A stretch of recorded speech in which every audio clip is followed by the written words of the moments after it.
Hello everyone. उम्मीद है आप सब लोग स्वस्थ होंगे, अच्छे होंगे। बेसिकली आज जो है हम क्लास 10th का रसायन विज्ञान यानी केमिस्ट्री स्टार्ट कर रहे हैं। इससे पहले मैंने क्लास 10th का रसायन विज्ञान के ऊपर एक भी वीडियो अपलोड नहीं किया है, सिर्फ फिजिक्स का अपलोड किया है। फिजिक्स का कुछ पार्ट प्रकाश का अपलोड किया है और कुछ पार्ट जो है विद्युत का भी अपलोड किया है, लेकिन रसायन विज्ञान के ऊपर मैंने जो है एक भी वीडियो अपलोड नहीं किया है। तो आज ये जो है क्लास 10th के रसायन विज्ञान का केमिस्ट्री का पहला वीडियो है जो आपके सामने है, ठीक है। तो आज देखते हैं कि इस वीडियो में क्या क्या हम लोगों को पढ़ना है। तो सबसे पहली बात ये कि हम लोग जो है इस वीडियो में देखेंगे कि रसायन विज्ञान की शुरुआत कैसे हुई, उसका इतिहास क्या है और रसायन विज्ञान के अंतर्गत क्या क्या पढ़ाई करनी होती है। क्लियर है? क्योंकि ये रसायन विज्ञान का पहला वीडियो है, थोड़ा सा हम जो है आज इंट्रोडक्शन लेंगे कि ऐसी क्या जरूरत पड़ी कि विज्ञान को जो है 3 भागों में बांटना पड़ा, मुख्य 3 भागों में बांटना पड़ा, और जिसमें से एक रसायन विज्ञान का निर्माण हुआ। ठीक है, ऐसी क्या जरूरत थी जिसके कारण रसायन विज्ञान का जन्म हुआ, और रसायन विज्ञान के क्राइटेरिया क्या है, उसके अंदर क्या क्या चीजें पढ़नी होती हम लोगों को, उसका क्षेत्र कहाँ तक फैला हुआ है। तो आज का वीडियो में जो है हम इंट्रोडक्शन करेंगे कि हिस्ट्री ऑफ द केमिस्ट्री, यानी कि हम जो है केमिस्ट्री का इतिहास देखेंगे, केमिस्ट्री की शुरुआत कैसे हुई, केमिस्ट्री का जन्म कैसे हुआ। आज की वीडियो में सिर्फ यही बातें होंगी। तो चलिए वीडियो शुरू करते हैं। स्टूडेंट्स, थोड़ी सी हम बात कर लेते हैं कि विज्ञान है क्या, विज्ञान का क्षेत्र कहाँ तक है, विज्ञान में क्या क्या चीजें पढ़नी होती है। तो देखिए, विज्ञान जो है एक शब्द हमें दिखाई दे रहा है विज्ञान। तो विज्ञान का यदि हम तोड़ें, उसका संधि विच्छेद करें तो आता है वी प्लस ज्ञान। और यहां पर ज्ञान शब्द का मतलब आप लोगों को पता है, जानकारी। किसी भी चीज के बारे में जाना एक जानकारी होता है, जिसे हम लोग बोलते हैं ज्ञान। ठीक है, और वी का मतलब 3 बताया जाता है, एक या तो विश्लेषित, या तो विशुद्ध, या तो विशिष्ट। ठीक है, यानी कि विश्लेषित ज्ञान को ही क्या बोलते हैं, विज्ञान, या फिर विशुद्ध ज्ञान को ही क्या बोलते हैं, विज्ञान, या फिर बोल सकते हैं कि विशिष्ट ज्ञान यानी विशेष ज्ञान को हम बोलते हैं विज्ञान। ये विज्ञान का जो है शब्द का मतलब है। आप इसको इस तरह भी समझ सकते हैं कि किसी भी विषय के बारे में, किसी भी वस्तु के बारे में, किसी भी घटना के बारे में यदि हम विश्लेषण करके, उसका एनालिसिस करके कोई एक विशुद्ध अथवा विशिष्ट ज्ञान की प्राप्ति करें, ठीक है, यानी कोई एक हम लोग एनालिसिस करें और किसी रिजल्ट पर जाएं और वो रिजल्ट जो है बिल्कुल एक्यूरेट निकले हमारा कि ये ऐसा हुआ होगा तो ऐसा परिणाम आया होगा, तो जो नॉलेज हमें प्राप्त हुई, जो ज्ञान हमें प्राप्त हुआ, उसे हम लोग बोलेंगे विज्ञान। ठीक है, यानी सिंपल भाषा में विश्लेषण के प्राप्त, ठीक है, विश्लेषण के उपरांत जो है प्राप्त ज्ञान को ही क्या बोलते हैं, हम लोग विज्ञान बोलते हैं। जैसे इसके कई एग्जाम्पल मैं दे सकता हूं। जैसे कि एक एग्जाम्पल हमारी पृथ्वी का है। हम बोलते हैं कि पृथ्वी जो है, साइंटिस्ट बताते हैं, आपने कहीं ना कहीं सुना होगा, पृथ्वी पहले आग का गोला थी। तो क्या लगता है कि ये बात कहाँ किसने देखी है, क्योंकि उस समय मनुष्य तो थे नहीं। तो मनुष्यों ने ये बात पता कैसे की, वैज्ञानिकों ने, रिसर्चर ने ये बात पता कैसे की कि जो है हमारी पृथ्वी आग का गोला है। तो इसके ऊपर विश्लेषण हुआ, रिसर्च हुए कि पृथ्वी के जो अंदर का अभी जो मटेरियल है, यानी कि जो पृथ्वी का जो ऊपरी भाग है जिसे हम लोग बोलते हैं क्रस्ट, क्रस्ट के अंदर जो मेटल है और जो कोर है वो अभी भी गर्म लावा है, पूरा एकदम गर्म लावा है, और जब ज्वालामुखी फटती है तो वही लावा बाहर निकलता है। तो इससे साइंटिस्टों ने उम्मीद और अंदाजा लगाया कि इसका मतलब कि पृथ्वी अंदर अब भी गर्म है तो बाहर भी पहले गर्म रही होगी, और धीरे धीरे पृथ्वी ठंडी हो रही है, यानी बाहरी परत धीरे धीरे ठंडी हो रही है, और पृथ्वी अंदर भी धीरे धीरे क्या होती जा रही है, ठंडी होती जा रही है। जाहिर सी बात है, आप जो है खाना खाते होंगे तो कभी खिचड़ी या फिर कभी खीर खाए होंगे, तो अगर कभी प्लेट में रखेंगे तो पहले किनारे की परत जो है ठंडी होती है, और फिर धीरे धीरे धीरे धीरे बीच की तरफ जो है वो ठंडा होता चला जाता है।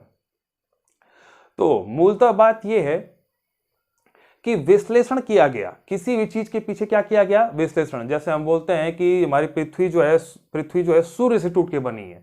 ये बात भी किसी ने देखी नहीं है, कहीं लिखी हुई नहीं है, इसको भी विश्लेषण द्वारा प्राप्त किया गया कि पृथ्वी जो है सूर्य का चक्कर लगा रही है। इसका मतलब ये है कि सूर्य जो है एक बड़ा पिंड है, क्लियर है, गैस का गोला है, आग का गोला, उसमें से पृथ्वी टूट के निकली, और ये भी साथ में उसकी चारों तरफ क्या लगाने लगी, चक्कर लगाने लगी, और धीरे धीरे दूर हटती चली गई। और सूर्य से टूटी थी फिर पृथ्वी गर्म थी, धीरे धीरे ठंडी हुई और ऊपर जो है ठोस बन गया, नीचे अभी भी द्रव के रूप में लावा पिघला हुआ है। तो कुल मिला के ये सभी बातें विश्लेषण द्वारा प्राप्त हुई हैं, तो इसे हम लोग बोलेंगे विज्ञान।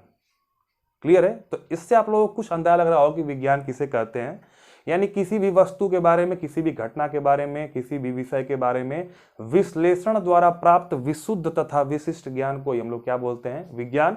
और विज्ञान की इंग्लिश भी यही बोलती है। देखिए विज्ञान का जो इंग्लिश शब्द है साइंस, ये जो है लैटिन भाषा, लैटिन एक लैंग्वेज है, लैटिन भाषा के सेंटिया शब्द से लिया गया है। और सेंटिया शब्द का मतलब भी यही होता है, या तो टू नो बोलो या तो नॉलेज बोलो, ठीक है? या तो टू नो या तो नॉलेज। तो टू नो का मतलब होता है जानना और नॉलेज का मतलब होता है ज्ञान। यानी बेसिकली बात यह है कि चाहे हम हिंदी पे जाएं चाहे इंग्लिश पे जाएं, विज्ञान यही बोल रहा है कि आप चीज़ों को विश्लेषण करिए, चीज़ों के ऊपर एनालिसिस करिए, रिसर्च करिए, खोज करिए और एक पूरा एक डिटेल आप लोग उसका जो है नॉलेज निकालिए, उसे बोलिए विज्ञान। और विज्ञान की परिभाषा भी आपको बचपन से यही पढ़ाई गई होगी कि किसी वस्तु के बारे में क्रमबद्ध, सुसंगठित तथा व्यापक ज्ञान को ही विज्ञान कहते हैं। यानी किसी भी वस्तु के बारे में यदि हम क्रमबद्ध अध्ययन करें, फ्रॉम बॉटम टू टॉप, यानी कि एकदम निचले लेवल से उसका अध्ययन करना शुरू करें, ऊपर तक अध्ययन करें और डिटेल में अध्ययन करें कि ये कहाँ से आया, इसकी उत्पत्ति कैसे हुई, ये हमारे जीवन पे क्या प्रभाव डालेगा, इसका अंत कैसे होगा, यानी हम सब चीज़ों का जब अध्ययन करेंगे तो उसे बोलते हैं विज्ञान। अब कुछ समय के लिए जो हम विज्ञान का थोड़ा सा साइंस का फुल फॉर्म देख लेते हैं क्या होता है। सो स्टूडेंट्स, मैंने यहाँ पे साइंस का फुल फॉर्म लिख दिया है, ठीक है? वन बाय वन जो है इसके हर एक जो है वर्ड्स का मैंने यहाँ पे फुल फॉर्म लिख दिया है। वैसे पहली बात तो ये कि साइंस का कोई फुल फॉर्म होता नहीं है, ये तो जो है एक एज्यूम किया गया है, बनाया गया है। वास्तविकता में फुल फॉर्म क्या होता है? देखिए, जब कोई चीज शॉर्ट फॉर्म में लिखी जाती है तब तो उसका फुल फॉर्म होता है। जैसे कि मैं कहूँ हर शब्द का फुल फॉर्म संभव नहीं है। जैसे मैं कहूँ कौशल, कौशल मेरा नाम है, तो कौशल एक वर्ड है, तो कोई पूछे इसका फुल फॉर्म क्या होगा, तो नहीं, ये शॉर्ट फॉर्म थोड़ा ना है, यानी किसी चीज का संक्षिप्त रूप है ही नहीं है, ये तो एक नाम है, तो इसका फुल फॉर्म कैसे बता सकते हैं? लेकिन कुछ चीजें हैं, जैसे कि बात करें इसरो, इसरो शॉर्ट फॉर्म है, इसरो एक नाम नहीं है, एक शॉर्ट फॉर्म है। तो Indian Space Research Organisation, DRDO, DRDO भी जो एक शॉर्ट फॉर्म है, संक्षिप्त रूप है, डिफेंस रिसर्च डेवलपमेंट ऑर्गेनाइजेशन, ठीक है?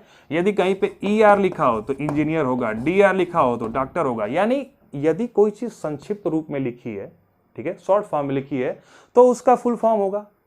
लेकिन साइंस तो एक कंप्लीट वर्ड है, लेकिन जैसे कंप्यूटर का फुल फॉर्म बनाया गया था, वैसे ही साइंस का फुल फॉर्म भी बना दिया गया, ताकि इससे हम लोग साइंस को अच्छे से समझ सके कि साइंस का हर एक वर्ड बोलता क्या है। जैसे अगर कंप्यूटर का अध्ययन आपने किया है तो बड़े अच्छे से जानते होंगे कि सी क्या बोलता है, तो सी बोलता है कैलकुलेट, ओ बोलता है ऑपरेटिंग, ठीक है, एम बोलता है मशीन। मतलब एक वर्ड के कई मीनिंग है, ठीक है, लेकिन मैं एक एक बता रहा हूं। सी के कई मीनिंग है, ओ के कई मीनिंग है, एम के भी कई मीनिंग है। हालांकि हम कंप्यूटर यहां पढ़ नहीं रहे हैं, और यदि आप नहीं पढ़े हैं तो निराश होने की जरूरत नहीं है, यहां पर साइंस को ध्यान दीजिए। तो साइंस का हर एक वर्ड जो है अपनी अपनी कहानी कहता है। जैसे कि साइंस का जो पहला वर्ड है वो सिस्टमेटिक यानी क्रमबद्ध अध्ययन की बात करता है। और मैं जब भी विज्ञान पढ़ाता हूं तो मेरा जो मेरे पढ़ाने का विज्ञान पढ़ाने का तरीका है वो मेनली इन्हीं दोनों वर्ड्स पे चलता है। पहला ये कि मैं सिस्टमेटिक पढ़ाता हूं, क्रमबद्ध, यानी कि मैं बेस से उठाता हूं, हर चीज को जड़ से उठाता हूं, ठीक है, और एकदम टॉप तक ले जाता हूं। कोई भी टॉपिक समझाना हो बच्चों को तो आप उसका एकदम बेस पकड़िए। मान के चलिए कोई छात्र कुछ नहीं जानता, आपके सामने जो छात्र बैठे हैं उसमें कुछ छात्र कुछ जानते हैं, लेकिन आप ऐसा अज्यूम करिए कि वो कुछ नहीं जानते। और यदि आपको भी कुछ सीखना है, कुछ समझना है, तो आप मान के चलिए कि मैं इस बारे में कुछ नहीं जानता, मुझे एकदम जड़ से सीखना है कि ये कैसे हो रहा है। और यदि आपको मास्टर बनना है, मास्टर का मतलब ये है कि टीचर मास्टर नहीं, मास्टर मतलब आपको उसमें जो है एक महारत हासिल करनी है कि इस विषय में कि हाँ मुझे एकदम डिटेल जानना चाहिए, तो आपको पहले ये मानना पड़ेगा कि मुझे कुछ नहीं आता। यदि आप पहले से ही मान के चलें कि हमें तो ये आधा आ रहा है, बस हल्का सा रिपीट करना है, तो आप कभी भी जो है उसमें एक्यूरेसी नहीं ला पाएंगे, आप कभी पूर्ण नॉलेज नहीं ले पाएंगे उस चीज की।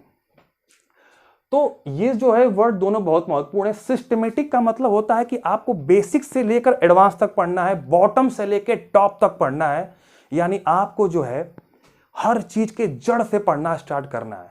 जैसे कि आपको इंग्लिश बोलना स्टार्ट करना है तो बचपन में पहले आपको ABCD सिखाई जाती है, फिर वर्ड बनाना सिखाया जाता है, फिर वर्ड से सेंटेंस बनाना सिखाया जाता है, तब जाकर फिर टेंस सिखाया जाता है, ठीक है। और उसके बाद AND का प्रयोग यानी अलग अलग चीज़ों का प्रयोग, दिस दैट का प्रयोग, और फिर धीरे धीरे आपका वोकैबुलरी अच्छा होगा और फिर जाके आप इंग्लिश बोलना सीखेंगे। ऐसे 3 महीने में कोई इंग्लिश बोलना सीखता नहीं है, ये पूरा बचपन से रोल होता है इंग्लिश बोलने के पीछे। ठीक वैसे ही साइंस का यदि आपको अध्ययन करना है, साइंस में यदि आपको चीजों को जानना है तो आपको क्रमबद्ध अध्ययन करना पड़ेगा, बेसिक से लेकर ऊपर तक जाना पड़ेगा आपको। क्लियर है? सिस्टमेटिक का मतलब यही होता है कि आपको जड़ से हर चीज को पढ़ने स्टार्ट करना है और ले जाकर जहां तक पढ़ना है आप पढ़िए, लेकिन शुरुआत आपको एकदम सिस्टमेटिक क्रमबद्ध अध्ययन। आप लोगों को बचपन से परिभाषा बताई गई होगी कि किसी वस्तु के क्रमबद्ध अध्ययन को, क्रमबद्ध तथा वस्तुनिष्ठ तथा व्यापक अध्ययन को क्या बोलते हैं? विज्ञान। तो क्रमबद्ध। दूसरा होता है कॉम्प्रहेंसिव और इसका मतलब होता है व्यापक यानी डिटेल। ये दूसरी बात है कि पहली बात तो क्रमबद्ध तो अध्ययन करना है, लेकिन ऐसा नहीं करना है कि थोड़ा सा पढ़ लिए, हाँ हाँ ठीक है फिर आगे बढ़ो, अच्छा ठीक है इतना हो गया, काम चल गया, ठीक है एग्जाम भर तो हो गया। ना ना ना, विज्ञान पढ़ना है, यदि आप लोगों को विज्ञान सीखना है, यदि आपको साइंस अच्छे से समझना है तो सिस्टमेटिक तो पढ़ना ही पड़ेगा, साथ में कॉम्प्रहेंसिव पढ़ना पड़ेगा यानी डिटेल, जितना डिटेल में जा सके। हाँ एक बात है कि एक उम्र के अनुसार ही आप डिटेल में घुस सकते हैं, एक स्टैंडर्ड के अनुसार ही, जैसे क्लास 10th का जो स्टैंडर्ड है उसके अनुसार ही आप डिटेल में जा सकते हैं। अगर आप BSc लेवल का अभी से पढ़ने लगेंगे तो हो सकता है आपके लिए समस्या क्रिएट होगी, लेकिन फिर भी जहां तक संभव हो टीचर को चाहिए कि बच्चे को डिटेल में ले जाकर पढ़ाए और बच्चों को भी जो है ये मानसिकता चाहिए कि हम अंदर घुस के डिटेल में पढ़ें, ताकि हमें जो है कोई भी कंफ्यूजन ना हो। एग्जाम पर्पस से नहीं पढ़ें, नॉलेज पर्पस से पढ़ें, डिटेल में जाके पढ़ें ताकि चीजें अच्छे से समझ में आए। तो दो बातें, सबसे पहली बात तो ये कि सिस्टमेटिक, साइंस कहता है सिस्टमेटिक पढ़ो और कॉम्प्रहेंसिव पढ़ो, यानी क्रम से पढ़ो, जड़ से ले आकर जो है एकदम टॉप तक पढ़ो, और साथ में व्यापक पढ़ो, डिटेल में जाकर पढ़ो कि इसकी क्या क्या संभावनाएं, ये वस्तु, ये जो भी पढ़ रहे हैं हम लोग, कहां से इसकी खोज हुई। मैं भी चाहता तो जो है केमिस्ट्री का सीधे चैप्टर स्टार्ट कर सकता था, लेकिन मैं यहाँ पे यही बताना चाहता हूँ कि जब भी कोई चीज पढ़ना स्टार्ट करो तो उसके बेस को पकड़ो पहले, कि वो चीज कहाँ से उत्पन्न हुई, क्यों पढ़ते हैं ये, इसके अंदर क्या क्या पढ़ना है हम लोगों को। तो हम रसायन विज्ञान पढ़ने जा रहे हैं तो हम सीखने जा रहे हैं यही बात कि रसायन विज्ञान की उत्पत्ति कैसे हुई, क्यों रसायन विज्ञान बना दिया गया, क्या जरूरत पड़ी इसकी, और क्या क्या चीजें इसमें पढ़नी होती है। यही तो हमारा आज का वीडियो का मेन मकसद है, जानना। तो कॉम्प्रहेंसिव अध्ययन। तीसरा है I फॉर इन्वेस्टिगेशन। इन्वेस्टिगेशन मतलब होता है जानना, यानी किसी भी चीज को जानना है हम लोगों को, इसमें इन्वेस्टिगेट करना है, चीजों को जानना है। हाँ एक बात और, क्या आप इसे नोट भी कर लीजिए, मैं जैसे बोल रहा हूं आप पॉज करके नोट भी कर लीजिए। ई से होगा एक्सप्लोरेशन। एक्सप्लोरेशन का मतलब होता है खोज, यानी इसमें हम लोगों को जो है खोज भी करनी है कुछ नई नई चीजें। जब हम जो है चीजों को जान जाएंगे, अध्ययन कर लेंगे, इन्वेस्टिगेट कर लेंगे, तब हम उसमें कुछ नई चीजें जोड़ भी सकते हैं, कुछ नई चीजें खोज भी सकते हैं। यानी कि ई से कहता है कि आप इससे एक्सप्लोर करिए। साइंस पढ़ रहे हैं तो इन्वेस्टिगेट तो करिए कि क्यों हुआ है, क्या हुआ है, साथ में एक्सप्लोर भी करिए, कुछ उसमें अपना योगदान भी दीजिए, कुछ चीजें जोड़िए। ठीक है, एक्सप्लोरेशन सबसे महत्वपूर्ण चीज है।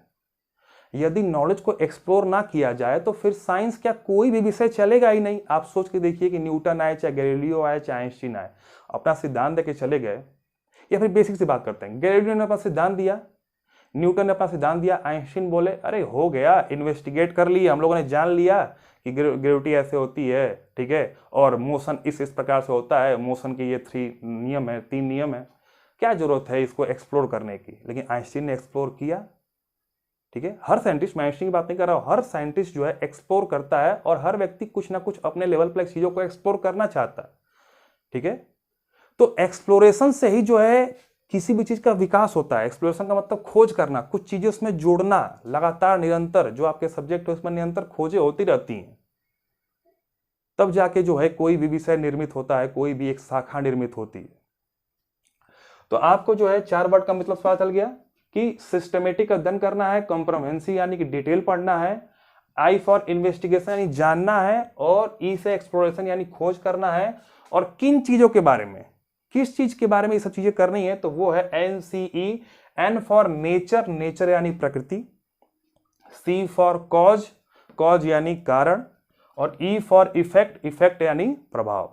यानी प्रकृति में होने वाले समस्त जो घटनाएं होती हैं, ये जो प्रकृति है हमारी हमारी जो ब्रह्मांड है, इसमें समस्त घटनाएं, चाहे वो सुनामी हो, चाहे तूफान हो, चाहे भूकंप हो, चाहे ज्वालामुखी हो, चाहे ब्लैक होल का बनना हो, चाहे हमारे जो है तारों का निर्माण हो, तारों का विनाश हो, यानी कोई भी घटना है उसके पीछे कारण क्या है और वो किस तरह से किसी अन्य वस्तु को प्रभावित करेगी, इन सभी का अध्ययन किसमें करते हैं? साइंस में।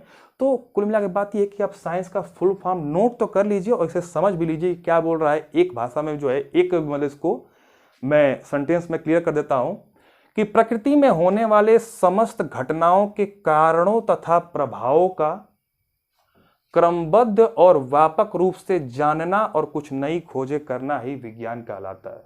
ठीक है, यानी प्रकृति में जो भी घटनाएं हो रही हैं उसके पीछे का कारण बताओ, वो क्या प्रभाव डालती हैं, उनका अध्ययन आपको कैसे करना है? सिस्टमेटिक यानी क्रमबद्ध और व्यापक रूप से करना है, चीजों को जानना है और कुछ नई खोजें करना है, तो ये कहलाता है विज्ञान। तो ये रहा विज्ञान का फुल फॉर्म। तो खैर आपको ये चीजें जो मैंने बोला है, इतना लंबा सेंटेंस ये याद नहीं करना है, सिर्फ आपको जो है ये चीजें नोट कर लेनी है और हो सके तो इसे याद भी करना है। तो आगे हम बात करेंगे कि अभी तो हम समझ लिए कि विज्ञान क्या है। ठीक है, ये मोटे मोटे तौर पे हम लोग जान लिए कि विज्ञान क्या है। तो विज्ञान का मतलब है कि हम लोगों को चीजों को अध्ययन करने के लिए डिटेल में जाना पड़ेगा। ठीक है, विश्लेषण करेंगे और कुछ नॉलेज निकालेंगे, ज्ञान निकालेंगे, इसे बोलेंगे विज्ञान। अब हमारा जो मुख्य टॉपिक आज का है वो यही है कि विज्ञान को क्यों शाखाओं में बांटा गया और किस प्रकार हमारी शाखा रसायन विज्ञान का निर्माण हुआ, क्या उसके पीछे की कहानी है। तो चलिए देखने स्टार्ट करते हैं। सो स्टूडेंट्स, विज्ञान तो समझ गए कि विज्ञान क्या होता है। ठीक है, अब बात यह है कि विज्ञान का क्षेत्र क्या है। तो विज्ञान के अंदर तो सब कुछ पढ़ना है, चाहे हमारा छोटे से छोटा पार्टिकल हो, चाहे छोटे से छोटा वायरस हो, चाहे बड़े से बड़ा ग्रह हो, पिंड हो, सूर्य हो, तारे हो, पूरी गैलेक्सी हो, पूरा ब्रह्मांड हो। ठीक है, पृथ्वी पूरी पढ़नी है, पूरा समुद्र पढ़ना है, पूरे जल जीव पढ़ने हैं, पूरा स्थल जीव पढ़ना है, पूरे जो है उड़ने वाले जीव पढ़ने हैं, यानी कि विज्ञान में तो सब कुछ अध्ययन करना है। तो अब किसी एक विषय में पूरे ब्रह्मांड की पूरी प्रकृति का अध्ययन करना संभव हो ही नहीं सकता। किस प्रकार उसके क्षेत्र को हम वर्गीकृत करेंगे कि कौन किसका मास्टर बनेगा, कौन किसका अध्ययन करेगा। ठीक है, मैं बार बार मास्टर बोल रहा हूं, तो मास्टर का मतलब टीचर मत समझिए। मास्टर का मतलब होता है कि एक विषय में मास्टर हो जाना। ठीक है, यानी कि उसके बारे में एक विशेषज्ञ हो जाना, एक्सपर्ट। ठीक है, तो यदि कोई चाहे कि हम विज्ञान में एक्सपर्ट होना चाहें, सिर्फ विज्ञान में, तो ये बड़ा जो है पॉसिबल नहीं है। हाँ, छोटे स्तर पर संभव है, 9-10th लेवल तक। ठीक है, कि कोई हर विज्ञान को पढ़ा सकता है, लेकिन जैसे जैसे आप डिटेल में जाएंगे, आगे बढ़ते जाएंगे, आप देखेंगे कि विज्ञान को एक्सपर्ट होने के लिए इसे कई क्षेत्रों में बांटना पड़ेगा। ठीक है, जैसे हम बात कर लें कि डॉक्टर की, तो गांव के डॉक्टर जो है वो हर चीज़ के एक्सपर्ट होते हैं। आपको बुखार होगा तब भी ठीक है, पेट की कोई प्रॉब्लम है तब भी वो दवा दे देंगे, कोई आपका ब्लड रिलेटेड प्रॉब्लम है तब भी दवा दे देंगे, हड्डियों में कोई प्रॉब्लम है तब भी दवा दे देंगे। लेकिन आप अच्छे हॉस्पिटल में जाएंगे शहरों में, तो आप देखेंगे कि हर चीज़ का अलग एक्सपर्ट होता है। हड्डियों का अलग एक्सपर्ट, दांत का अलग एक्सपर्ट, ठीक है, ब्लड का अलग है, पेट का अलग है, दिमाग का अलग है, आंखों का अलग है, तो त्वचा का अलग है। तो कहने का मतलब ये है कि हम गांव के डॉक्टरों को एक्सपर्ट नहीं कर सकते। क्लियर है, वो सब कुछ जानता है बेसिक लेवल पर। तो विज्ञान को यदि पढ़ना है तो इसको क्षेत्रों में डिवाइड करना बड़ा ही आवश्यक है, क्योंकि इसमें जो है इसमें पूरी दुनिया का अध्ययन करना है, पूरी दुनिया का, पूरा ब्रह्मांड का अध्ययन करना है। तो हम किसी एक विषय में सब कुछ पढ़ ही नहीं सकते। तो इसे मूलतः 3 भागों में बांटा गया मुख्य रूप से, फिर बाद में जो है उन भागों को भी कई भागों में बांट दिया गया, लेकिन मुख्य रूप से विज्ञान को 3 भागों में बांटा गया। तो मुझे उम्मीद है आप सभी लोगों को याद होगा वो 3 भाग कौन से हैं। तो पहला बना हमारा भौतिक विज्ञान,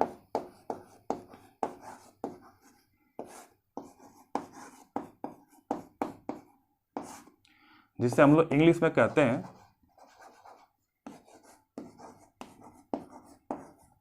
फिजिक्स। ठीक है, दूसरा है इसका पार्ट रसायन विज्ञान,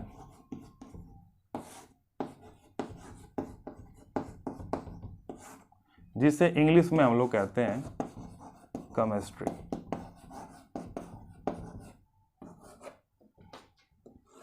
और तीसरा जो पार्ट है वो है जीव विज्ञान,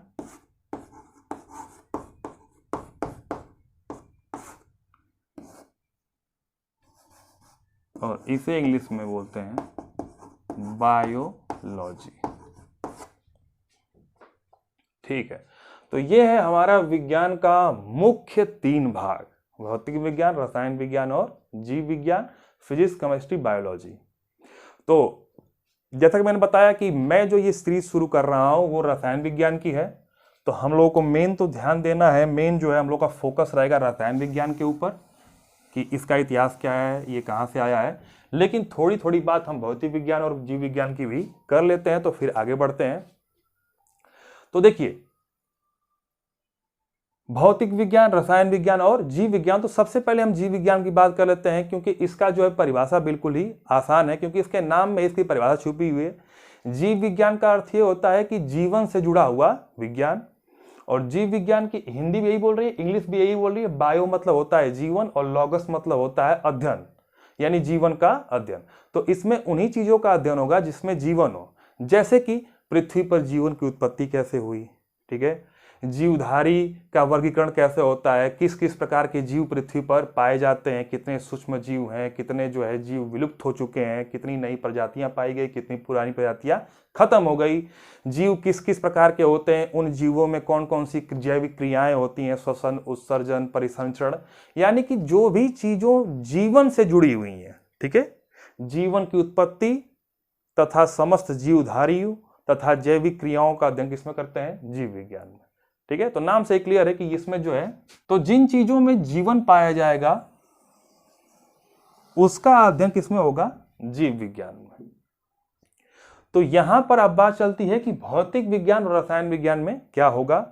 तो इन दोनों को हम लोग सामूहिक तौर पर बोल देते हैं निर्जीवों का विज्ञान, निर्जीवों का विज्ञान, यानी कि ये सजीवों का विज्ञान है। जिस चीज में जीवन होगा उसका अध्ययन जीव विज्ञान में, और जिस चीज में जीवन नहीं होगा यानी वो निर्जीव होगी, नॉन लिविंग थिंग्स, तो उसका अध्ययन या तो भौतिक विज्ञान में करेंगे या तो रसायन विज्ञान में करेंगे। अब देखना है किस प्रकार होगा।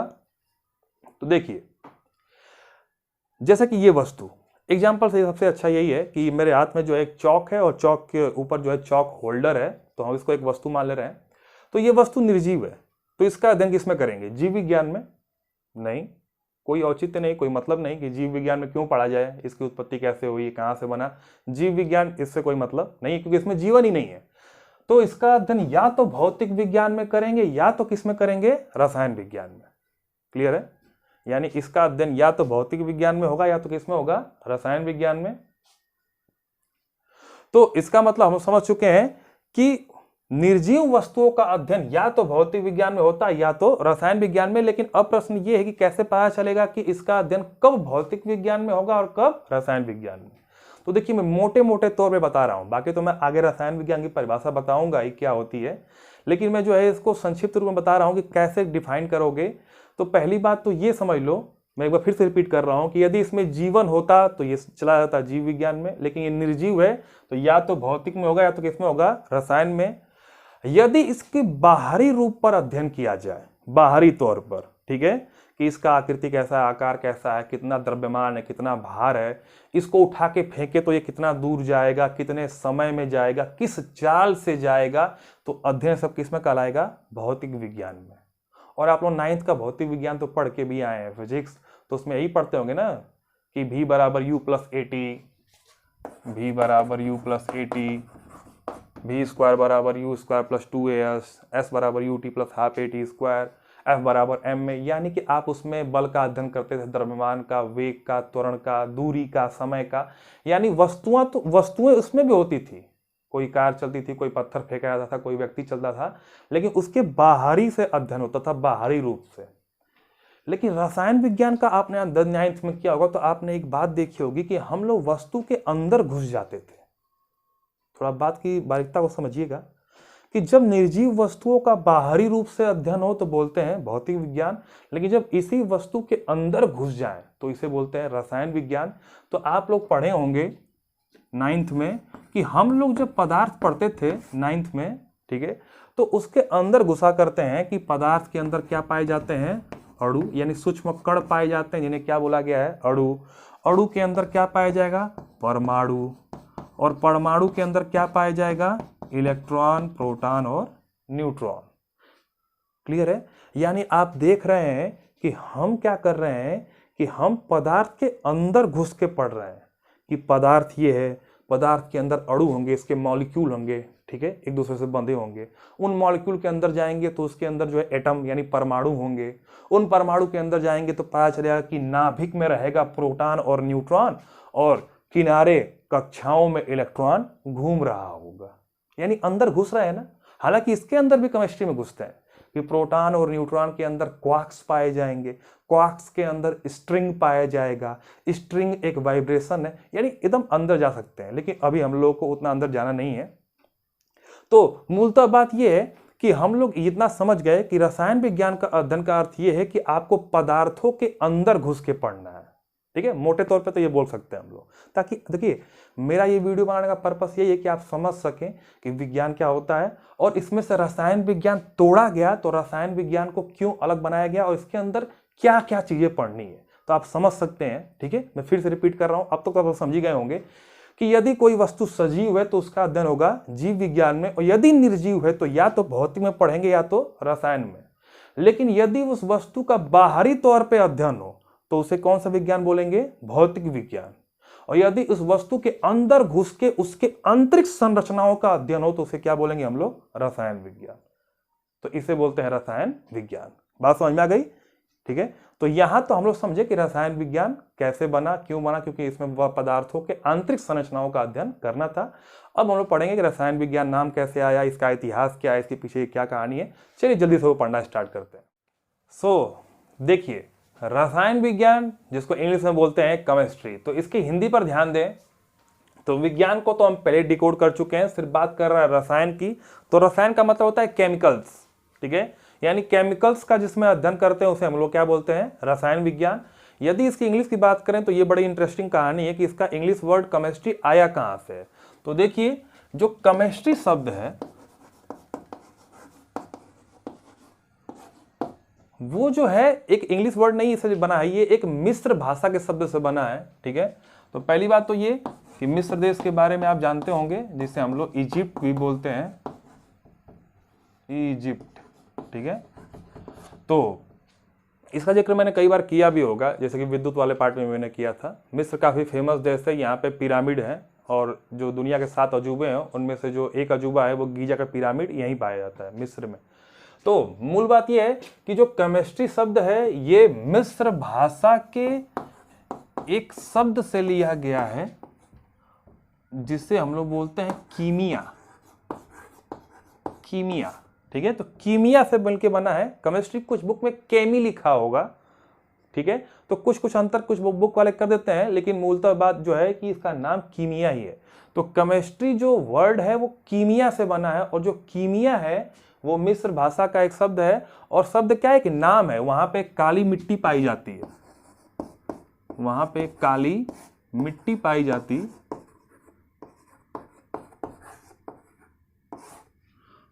उसको हम लोग बोलते थे, मतलब हम लोग क्या मिस्रवासी बोलते हैं काली मिट्टी को कीमिया, और उसी कीमिया से नाम पड़ गया केमिस्ट्री। तो ऐसा हुआ क्यों? तो देखिए शॉर्ट में बात कर लेते हैं, हालांकि ये बात तो बहुत लंबी है, लेकिन शॉर्ट में बात करते हैं कि देखिए मिस्रवासी क्या थे।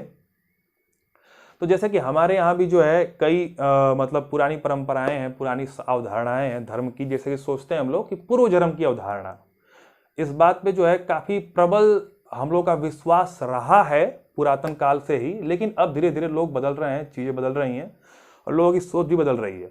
लेकिन लोगों का मानना ये था कि पूर्व जन्म होता है, व्यक्ति जो है उसकी आत्मा बदलती है, दूसरे शरीर में जाती है, तो पूर्व जन्म होता है, कभी कभी पूर्व जन्म की चीज़ें याद भी आ जाती हैं। तो मूलतः बात यह है कि यहाँ पे माना था। लेकिन मिस्रवासी क्या मानते थे कि जब व्यक्ति मरता है तो उसकी आत्मा जाती है और कुछ निश्चित समय अंतराल पश्चात, यानी कुछ समय के बाद वो वापस भी आती है। अब अजीबोगरीब है, सुनने में तो अजीब है, लेकिन वहाँ पे वो चल रही थी परंपरा में, तो वहाँ के लोग मानते थे। तो जब वहाँ के राजा मरा करते थे, ठीक है, वहाँ पे काफ़ी अच्छे अच्छे राजा हुआ करते थे, वहाँ पे सोना काफ़ी पाया जाता है। तो गीजा के पिरामिड में अभी भी खोजबीन चलती रहती है पिरामिडों में, और कहीं कहीं सोना पाया भी जाता है। तो वहाँ के राजा जब मरते थे तो वहाँ के जो उसके सेवक थे और जो उसकी सेनाएं और जो उसकी प्रजाएं थी, वो लोग क्या करते थे, सोचते थे कि राजा मरा है तो इसकी आत्मा वापस आएगी, तो आत्मा वापस आएगी तो शरीर में ही जाएगी, कोई और शरीर तो है नहीं। तो इस शरीर को संरक्षित करना है, यानी हम बचाना है, कंजर्व करना है। तो इसके लिए ये लोग जो है एक केमिकल बनाया करते थे। ठीक है, पहला केमिकल जो माना जाता है कि यहीं बना था, इसीलिए रसायन विज्ञान की शुरुआत यहीं से हुई। तो इन्होंने जो एक केमिकल बनाया जो काली मिट्टी से बनता था। काली मिट्टी में कुछ और भी चीजें मिलाया करते थे, और उसके बाद क्या करते थे कि उस मृत शरीर पर इसका लेप लगाया जाता था। ठीक है, उस मृत शरीर पर इस काली मिट्टी से जो बना रसायन, जो केमिकल है, उससे लेप लगाकर उसको पट्टियों से बांध दिया करते थे। और आपको ये बात पता होगी कि उसे मम्मी बोलते थे। आप फोटो में भी देख सकते हैं, और आपने फिल्मों में और ऐसे बहुत से ये चीजें आपने जो है लगभग, मुझे लगता है उम्मीद 90% लोग जानते होंगे कि इसे मम्मी बोलते हैं। काफी फेमस वर्ड है, इसके ऊपर कई मूवियां भी बनी है। हाल ही में मम्मी का एक पार्ट जो है टॉम क्रूज भी लेकर आए थे, उतना सक्सेसफुल नहीं रहा। तो मूलतः बात यह है कि काली मिट्टी से जो है एक केमिकल बना, और उस केमिकल का काम क्या था कि वो जो है हमारी बॉडी को, यानी कि जो बॉडी है उसको प्रिजर्व करता था, संरक्षित करता था, जल्दी खराब होने नहीं देता था, काम करता था। वो जो केमिकल बना था वो सच में बॉडी को लंबे टाइम तक सड़ने या गलने नहीं देता था। ठीक है, उस पर पट्टी लगाकर उसके बाद इसे ताबूत में बंद कर और बड़े बड़े पिरामिडों के अंदर बंद कर दिया जाता था। ठीक है, ये मानकर कि जब आत्मा वापस आएगी तो उसके बाद वो वापस आएगी अपने शरीर में, तो पुनः वापस आके यहाँ पे राजपाट करेगी। अजीबगरीब थी, लेकिन थी। तो पहला केमिकल वहीं बनाया गया, और किससे बनाया गया? काली मिट्टी से। और काली मिट्टी यहाँ पर हम लोग बोल रहे हैं, लेकिन उसका रियल नाम क्या था? कीमिया। तो कीमिया से क्या निर्माण हुआ? केमिस्ट्री का। ठीक है, तो ये रहा हमारा रसायन विज्ञान शब्द का मतलब, यानी केमिस्ट्री शब्द की उत्पत्ति कहाँ से हुई है। क्लियर है? तो इसको आप नोट कर लीजिए कि केमिस्ट्री शब्द मिस्र भाषा के कीमिया शब्द से मिलकर बनी है, और कीमिया मतलब काली मिट्टी। क्लियर है? अब बात करें रसायन विज्ञान की परिभाषा क्या है। तो पहली बात तो यह है कि किसी भी सब्जेक्ट को यदि परिभाषित करना है तो अलग अलग बुक्स में अलग अलग टीचर अलग अलग प्रकार से परिभाषित कर सकते हैं, लेकिन मैं जो है इसको सिंपल तरीके से एक सटीक परिभाषा लिखवाऊंगा, जिसको आप लोग जो है नोट कर लेंगे तो अच्छा रहेगा, या फिर सिर्फ समझ लीजिए। हालांकि जाहिर सी बात है एग्जाम में तो आपसे रसायन विज्ञान की परिभाषा नहीं पूछी जाएगी, लेकिन फिर भी चीज़ों को पता होना चाहिए। जैसे कि बेसिकली बात क्या है कि आईएएस इंटरव्यू में क्या चीज़ें पूछी जाती है, जैसे कि आईआईटीएन से कभी कभी पूछ दिया जाता है कि संख्या की परिभाषा बताइए, व्हाट इज नंबर। अब पता चले कि what is number, sir number क्या मतलब, नंबर से तो कैलकुलेशन होता है, ये वो परिभाषा नहीं कर पाते। तो बात यह है कि आप बहुत हाई लेवल की पढ़ाई कर लें और बेसिक चीज़ें पूछी जाए वही आपको ना आए तो काफ़ी शर्मनाक स्थिति हो सकती है। तो रसायन विज्ञान की परिभाषा आपको जो पता है वो भी ठीक होगी, मुझे उम्मीद है। ठीक है, या फिर जो आपको अच्छी लगती है वो याद करिए। मैं भी बता रहा हूँ कि रसायन विज्ञान विज्ञान की वह शाखा है, ठीक है, क्योंकि ये विज्ञान की ही एक शाखा है। तो विज्ञान की वह शाखा जिसके अंतर्गत किसी भी पदार्थ के ठीक है, उसकी क्या क्या अध्ययन होता है, तो उसका आंतरिक संरचना,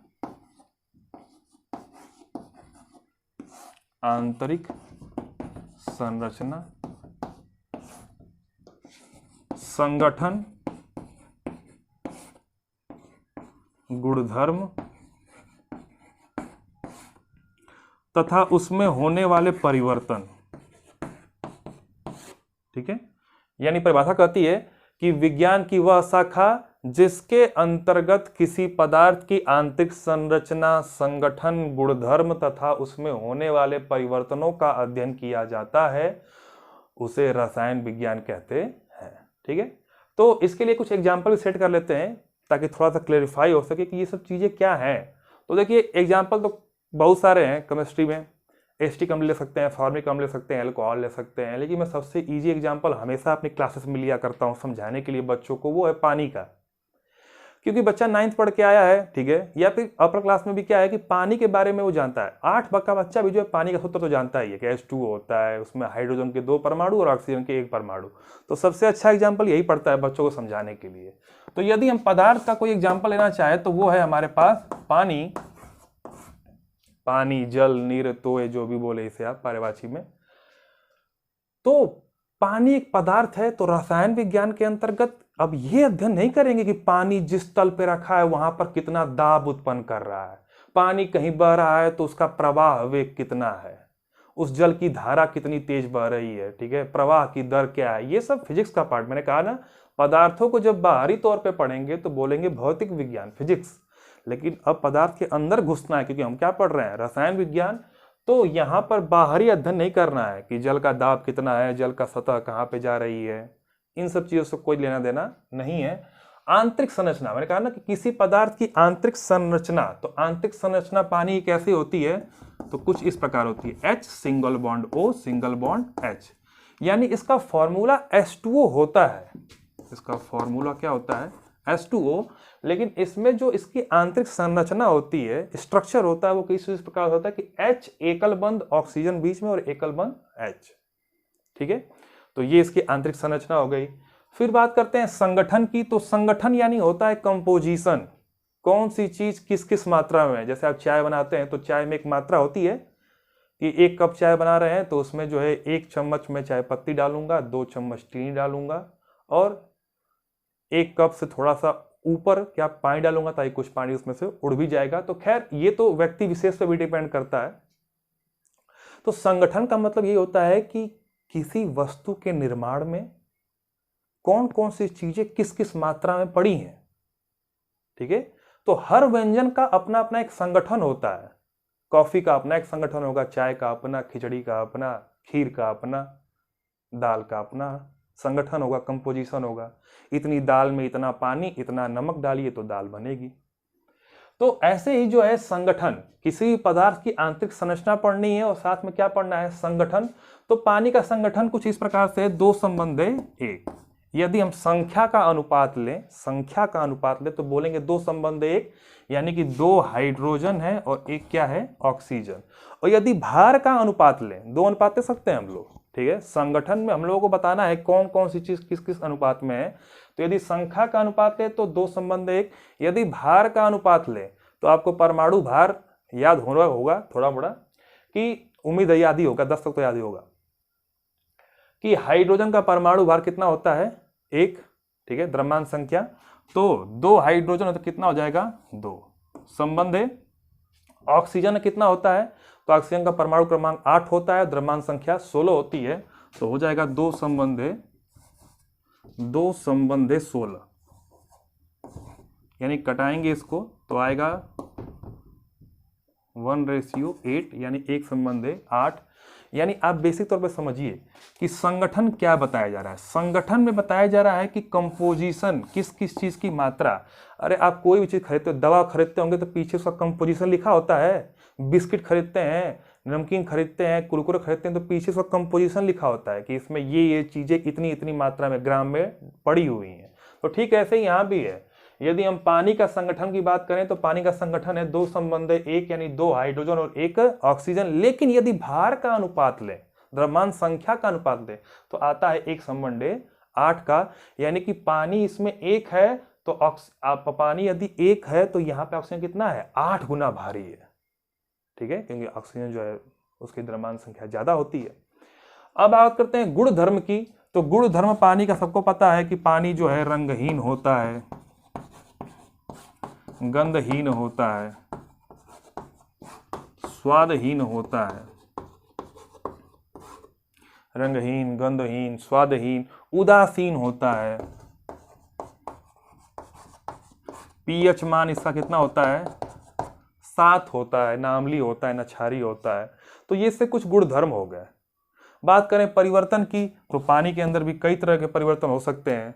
जैसे कि यदि इसको हम गर्म करें तो इसके अणु दूर दूर भागेंगे तो ये गैस में बदल जाएगा, तो ये भी एक परिवर्तन हुआ। पानी को गर्म करेंगे तो पानी के अणु दूर दूर हटेंगे और पानी जो है अणु दूर दूर हटेंगे तो ये गैस में परिवर्तित होगा, यानी पानी भाप बन के उड़ने लगेगा। इसके अलावा यदि पानी को जो है हम विद्युत अपघटनी विधि में अपनाएं, यानी पानी को डाल के उसमें 2 इलेक्ट्रोड डाल दें, ठीक है, यदि किसी पात्र में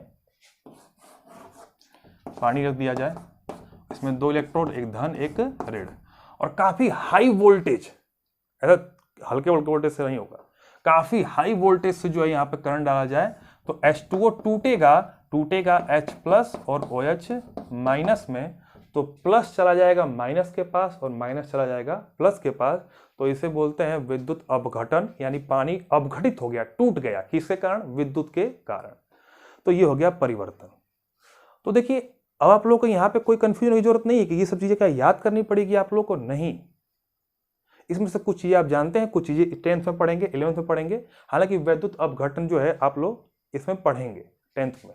तो मूलतः बात यह है कि आपको बस ये समझाने के लिए मैं बता रहा हूं, एक एग्जाम्पल लिया हूं कि रसायन विज्ञान के अंतर्गत कोई भी पदार्थ लीजिए, मैंने यहां पानी लिया है, जरूरी नहीं कि पानी लेना है, कोई भी पदार्थ लेना है, उसके बाहरी रूपों का, बाहरी गुणों का अध्ययन नहीं करना हम लोग को, उसके आंतरिक गुणों का अध्ययन करना है। जैसे कि उसकी आंतरिक संरचना कैसी है, उसका संगठन यानी बनावट कैसी है, उसके गुण कैसे हैं और उसमें क्या क्या परिवर्तन होते हैं यदि हम कुछ चीजों को बदलें। तो इस अध्ययन को हम लोग बोलते हैं रसायन विज्ञान। क्लियर है? तो मेरा जो वीडियो आज का आया है उसमें जो है आपको मैं यही समझाने की कोशिश कर रहा था पूरी वीडियो में कि रसायन विज्ञान करता क्या है। तो पदार्थों के अंदर घुस के उसके आंतरिक चीजों को देखता है। आप ऐसे दिमाग में इमेजिन कीजिए कि आपके सामने एक पदार्थ रखा हुआ है, यदि आप उसके भार का अध्ययन कर रहे हैं, उसके आकृति का, आकार का, फेंक दूं, खींचने में कितना बल लगेगा, धक्का मारने में कितना बल लगेगा, इसको उठा के इतना दूर फेंकने में कितना बल लगेगा, किस वेग से जाएगा, तब तो भौतिक विज्ञान है। यदि इसी पदार्थ को इमेजिन करिए, पदार्थ को अंदर घुस गए, उसके आंतरिक चीजों को देख रहे हैं कि अंदर की संरचना कैसी है, उसके अंदर क्या क्या है, पार्टिकल हैं, किस प्रकार से रखे हुए हैं, उसके अंदर पार्टिकल का संगठन क्या है, कंपोजिशन कैसे है, उसके अंदर क्या क्या चेंजेस आ रहे हैं, तो अंदर घुस के पढ़ेंगे तो उसे क्या बोलेंगे, रसायन विज्ञान। तो आज की वीडियो का मेरा बस जो है पर्पस यही था कि मैं आपको समझा सकूं कि रसायन विज्ञान होता क्या है। ठीक है, तो बस आज की वीडियो में इतना ही।